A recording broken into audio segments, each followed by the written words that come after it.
এই অটো যাবেন? হ্যাঁ সাহেব যাম।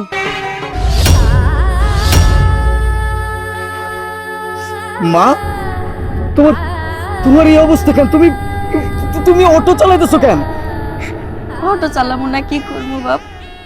পেটের ক্ষুধা কি মানে? পেটের ক্ষুধা তো মানে না। পেটের ক্ষুধা মানে না মানে? এই মা, কি সব উল্টাপাল্টা কথা বলতেছো? তোমার পোলার কি টাকা পয়সার অভাব? বিদেশে থাকছি, বছরের পর বছর পরিশ্রম করছি, মাসের পর মাস এতগুলো করে টাকা পাঠাইছি, আর আমার বাপ মায়ের ক্ষুধা নিবারণের জন্য নাকি অটো চালাইতে হবে? এই মা, কি কি বলতেছো তুমি? সব পাগল হয়ে গেছো? যা কইতাছি সত্য। তোর পাঠানো টাকার একটা কানা করিও তোর বাপের আর আমার কামে লাগে না। আমরা চোখেও দেখি না। তোর বাপে প্যারালাইজড হয়ে ঘরে পড়ে রয়েছে। তোর বউ তোর বাপের ওষুধ কেনার একটা টাকা দেয় না। কয় রাস্তাঘাটে ভিক্ষা করতে পারেন না, মানুষের বাড়িতে বান্দিগিরি করতে পারেন না। ওইগুলি তো করতে পারি না বাবা। তাই বাধ্য হইয়া এক মহাজনের হাতে পায়ে ধরে অটো চালানোর শিক্ষা এখন অটো চালাইতেছি।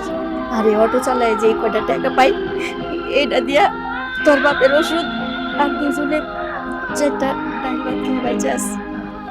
আমার যা বুঝার আমি বুঝে গেছি। আমার আমার বোঝার আর কিচ্ছু বাকি নাই মা। আমি আমি এরকম দিন দেখার জন্য এত পরিশ্রম করি নাই মা। এত কিছু হয়ে গেছে, আমি কিচ্ছু জানি না। তোমার ছেলে এসে গেছে মা, তোমাদের আর কোনো চিন্তা নাই। তুমি চলো আমার সাথে।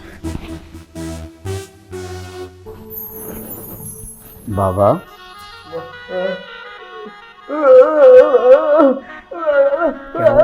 আরে তুমি হঠাৎ করে চলে আসছো কই? আমাদেরকে তো কিছু জানাওনি, আমাদেরকে বললেই তো হইতো।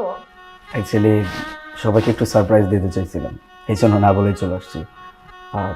বাই দ্য ওয়ে, সবাইকে দেখতেছি, মা কোথায়? মা মা আর কোথায় থাকবে? তুমি তো বিদেশে ছিলে, তোমাকে কিছু বলতে পারি না। তুমি আসতে ভালো হয়েছে। তুমি জানো তোমার মা কি করে? বাবার কি অবস্থা, বাবা প্যারালাইজড। বাবাকে ফালায় এখানে এলাকায় গুড়গুড় করে, বাজে বাজে লোকেদের সাথে যে মিশে। তুমি একটাবার চিন্তা করছো এই বয়সে একটা মহিলা যদি এত নিচে নামে, তাহলে আমি আর কি বলবো বলো? তো জঘন্য মহিলা, আমার মুখে না উচ্চারণ করতে লজ্জা লাগতেছে, বুঝছো? দেখছো, এর লাগে তোর কইছি সব সময় সব জায়গায় সত্যি কথা বলতে নাই। তুই তো সত্যি কথা কই আর নিজের গালে যে থাপ্পড়টা খাইলি কেমন লাগলো? বাইরে বল সত্যিটা। ও বুঝতে পারছি, এই বুইড়া সব কার সাথে? হ্যাঁ, ভাই আইতে না আইতে এই বুইড়া ভাইয়ের কানে পোকা ঢুকাই দিছে, আর এই পোকা লয়ে ভাই বিরক্ত হয়ে গেছে। কিন্তু ভাই, আপনি কিন্তু আপুর গায়ে হাত তুলে কামটা ভালো করলেন। আর দুলা ভাই, এই যে বুইড়া যার কথায় আপনি আপুর গায়ে হাত তুলেন, এর বিষয়ে আপনি জানেন সারাদিন এমনি বয়া থাকে, আর দেখ বুইড়া রাইন্দা পেট বইড়া খায় শান্তি পাবে। দুলা ভাই, আপনার তো বিদেশ থেকে আমার অ্যাপেল ওয়াচ দেওয়ার কথা, এটা না কয়ে ইস্কা দিয়ে দিলেন। দুলা ভাই, আপনি এটা কি করলেন? আপনি বলেন সারপ্রাইজ দিবেন, এটা কেমন সারপ্রাইজ? এসে আপুর গায়ে হাত তুলেন, ভাইয়ের গায়ে হাত তুলেন। আপনি কিন্তু আমার লিমিট ক্রস করছেন। আরে দুলা ভাই, আপনি এগুলো কি শুরু করছেন? আসার সাথে সাথে সবাইকে এক এক করে থাপ্পড় দিচ্ছেন। দুলা ভাই,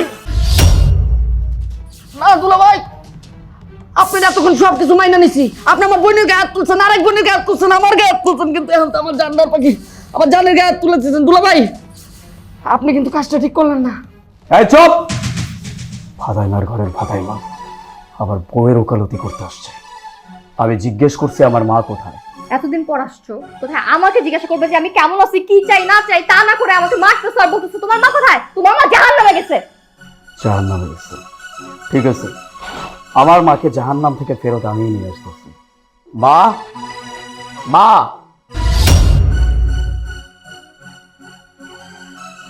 কি ব্যাপার, সবার মুখগুলো এভাবে চুপসে গেল কেন? ও বুঝতে পারছি, আমার মাকে দেখে সবার মুখটা বন্ধ হয়ে গেছে। যাই হোক মা, কি কি হয়েছে তোমাদের সাথে সব সত্যি করে বলো আমাকে। কি আর কমু বাবা, সবই তো আমাকে কপাল। তুই বিদেশ যাওয়ানোর পর এই তো দেখতেই পাচ্ছিস, তাদের আশাক পোশাক, আচার ব্যবহার সবই তো নিজ চোখে দেখলি।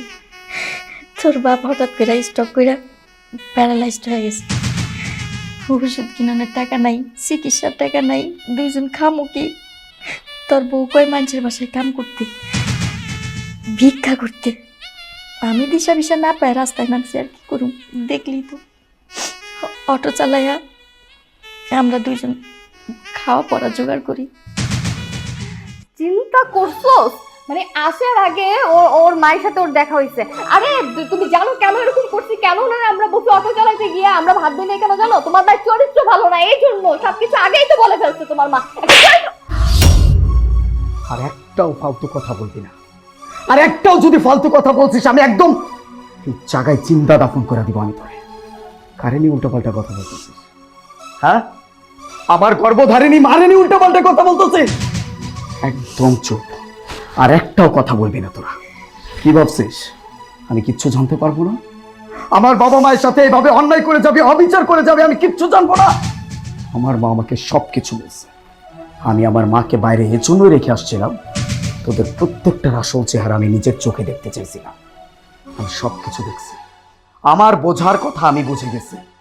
আমার বাবা মায়ের সাথে যা কিছু হয়েছে অনেক অন্যায় হয়েছে, যেটা আমি তোর কাছ থেকে এক্সপেক্ট করিনি। এই বিদেশে কাদের জন্য গেছি? হ্যাঁ, কাদের জন্য গেছি? তোদের প্রত্যেকটা মানুষের সুখের কথা ভেবে গেছি। প্রবাস জীবন পার করছি, 5টা বছর যাবত সেই প্রবাসে পড়ে আছে। দিন রাত অক্লান্ত পরিশ্রম করছি যেন তোরা ভালো থাকতে পারিস। তোদের কোনো আবদার আমি অপূর্ণ রাখিনি। আমার টাকায় আমার বাড়িতে তোর 14 গোষ্ঠী চলতেছে, আর আমার বাবা মার বেলায় এরকম কেন?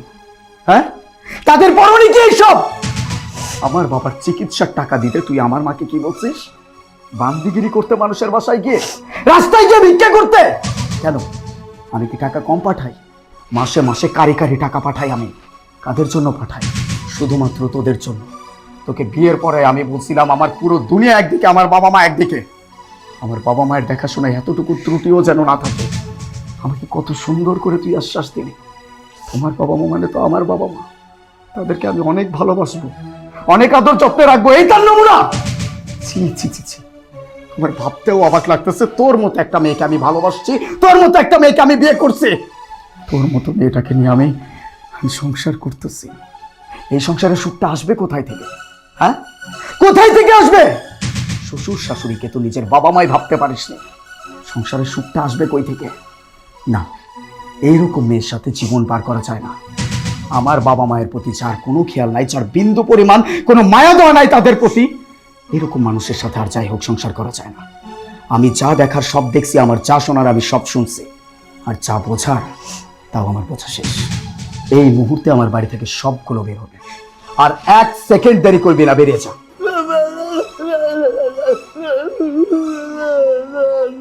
বাবা, কাদের জন্য সুপারিশ করতেছ? আমি তোমার সব কথা বুঝতে পারছি। এরকম অমানুষদের জন্য সুপারিশ করে কোনো লাভ নাই। এদেরকে তুমি যত সুযোগ দিবা এরা তত পেয়ে বসবে। এদেরকে শিক্ষা দিতে হয় বাবা, আর সেই শিক্ষাটাই আমি দিচ্ছি। এই চেয়ে কার মুখ দেখতেছিস? বেরিয়ে যাইতে বলছে, বেরো। এইটুকু ভুলের জন্য আমাকে বের করে দিবা তুমি? একটা কথা বলবি না, তোদের আর আমি একটা কথাও শুনতে চাচ্ছি না। আর একটা কথা বলবি, জিপ টেনে ছিঁড়ে ফেলবি। বেরো বেরো। এই এই ভাদাই মা, চেয়ে কার চেহারা দেখতেছিস? আমার বাবাকে নিয়ে অনেক উল্টোপাল্টা কথা বলছিস, আর একটাও কথা বলবি জিপ টেনে ছিঁড়ে ফেলবো। তোকে যে এখনো গলা টিপে মেরে ফেলিনি, এটা তোর 7 কপালের ভাগ্য, তোর বাবার ভাগ্য। বেরো।